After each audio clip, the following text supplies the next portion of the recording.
നമസ്കാരം സുഹൃത്തുക്കളെ.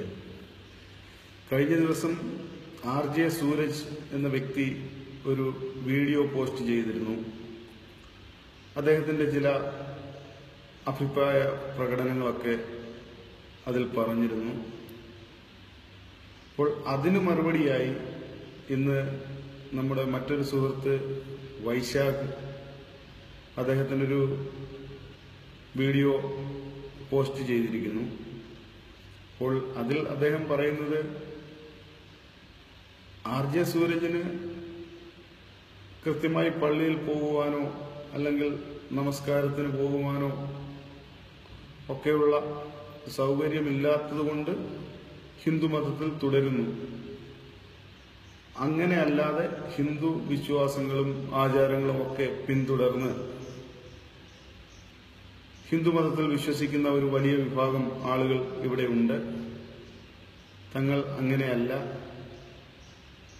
പിന്നീട് അദ്ദേഹം ഇത്തരത്തിൽ വിശ്വസിക്കാത്ത, ഇത്തരത്തിൽ തന്റെ എളുപ്പവഴികൾക്ക് വേണ്ടി മാത്രം ഹിന്ദുമതത്തിൽ തുടരുന്ന ഹിന്ദു നാമധാരിയായ സൂരജ് വേറെ ഏതെങ്കിലും മതത്തിലേക്ക് പോകണം അല്ലെങ്കിൽ ഹിന്ദുമതത്തിൽ തുടരണ്ട എന്നുള്ള രീതിയിലൊക്കെ ഉള്ളൊരു വീഡിയോ കണ്ടു. പക്ഷേ എനിക്ക് തോന്നുന്നത് RJ സൂരജ് പറഞ്ഞ കാര്യം അത് ഹിന്ദുമതത്തിന്റെ ഒരു ഔന്നത്യമല്ലേ പ്രകടമാക്കുന്നത്. പള്ളിയിൽ പോകണ്ട അല്ലെങ്കിൽ കൃത്യമായി നമസ്കാരത്തിന് പോകണ്ട അങ്ങനെയുള്ള നിർബന്ധങ്ങളൊന്നും ഹിന്ദു മതത്തിനില്ല. അത് ഏവർക്കും വലിയ നിബന്ധനകളൊന്നുമില്ലാതെ വിശ്വസിക്കാൻ പറ്റിയ, വ്യക്തി സ്വാതന്ത്ര്യത്തിനനുസരിച്ച് വിശ്വസിക്കാൻ പറ്റിയ ഒരു മതമാണ് എന്നുള്ളൊരു അതിന്റെ മെറിറ്റാണ് കാണിക്കുന്നത് എന്നാണ് എനിക്ക് തോന്നിയത്. പിന്നെ അദ്ദേഹം പറഞ്ഞു ഈ ഹിന്ദുമതത്തെപ്പറ്റി അദ്ദേഹത്തിന് വളരെ അഭിമാനമുണ്ട്, ആ വിശ്വാസങ്ങളൊക്കെ പിന്തുടരുന്ന ആളാണ് എന്ന് ഒക്കെ പറഞ്ഞു. പക്ഷെ എനിക്കും RJ സൂരജിന്റെ അഭിപ്രായം ഒക്കെ തന്നെയാണ് ഏകദേശം. എന്നുവെച്ചാൽ എന്ത് കണ്ടിട്ടാണ് ഈ ഹിന്ദുമതത്തിലെ മഹത്തായ ആശയങ്ങൾ പിന്തുടരുന്നത് എന്നുള്ളത്. എന്റെ മുത്തച്ഛനെയും മുത്തശ്ശിയെയും ഒക്കെ പൊതുവഴിയിൽ സഞ്ചരിക്കുന്നതിന് മുസ്ലിംകൾ തടഞ്ഞിട്ടില്ല, ക്രിസ്ത്യാനികൾ തടഞ്ഞിട്ടില്ല. എന്നാൽ ഹിന്ദുവിലെ സവർണ വിഭാഗം തടഞ്ഞിരുന്നു. എന്റെ മുത്തശ്ശനെയും മുത്തശ്ശിയെയും ഒക്കെ അമ്പലത്തിൽ കയറുന്നതിന് എന്റെ ഒരു മുസ്ലിം ആളുകളും തടഞ്ഞിട്ടില്ല, ക്രിസ്ത്യാനികളും തടഞ്ഞിട്ടില്ല. എന്നാൽ ഹിന്ദുക്കളിലെ ചുറ്റുവട്ടത്തുള്ള അയൽവക്കത്തുള്ള ആളുകളൊക്കെ എന്റെ മുത്തശ്ശനും മുത്തശ്ശിയും ഒക്കെ അമ്പലത്തിൽ കയറിക്കൂടാ, അത് ക്ഷേത്രത്തെ അശുദ്ധമാക്കുമെന്ന് പറഞ്ഞ് തടഞ്ഞിട്ടുണ്ട്. അതിൽ അത്ര അഭിമാനിക്കാനുള്ള വകയൊന്നും എനിക്കുണ്ടായിട്ടില്ല എന്ന് വൈശാഖിനോട് ഞാൻ പറയട്ടെ. അതൊക്കെ പഴയ കാലത്തായിരുന്നു എന്ന് പറഞ്ഞ് നമുക്ക് സമാധാനിക്കാം. പക്ഷെ ഇപ്പോഴും ഗുജറാത്തിലും മറ്റു വടക്കേ ഇന്ത്യൻ സംസ്ഥാനങ്ങളിലും സവർണർ മലവിസർജനം ചെയ്യുന്നത് അത് അവിടെ നിന്ന് നീക്കേണ്ടത് അവർണരായ ഹിന്ദുക്കളുടെ ചുമതലയാണ്, അത് അവരുടെ ജോലിയാണ്. അത് ചെയ്തില്ല എങ്കിൽ അവർക്ക് ശിക്ഷ ലഭിക്കും. അതിലും അത്ര അഭിമാനിക്കാനുള്ള വകയൊന്നും ഞാൻ കാണുന്നില്ല.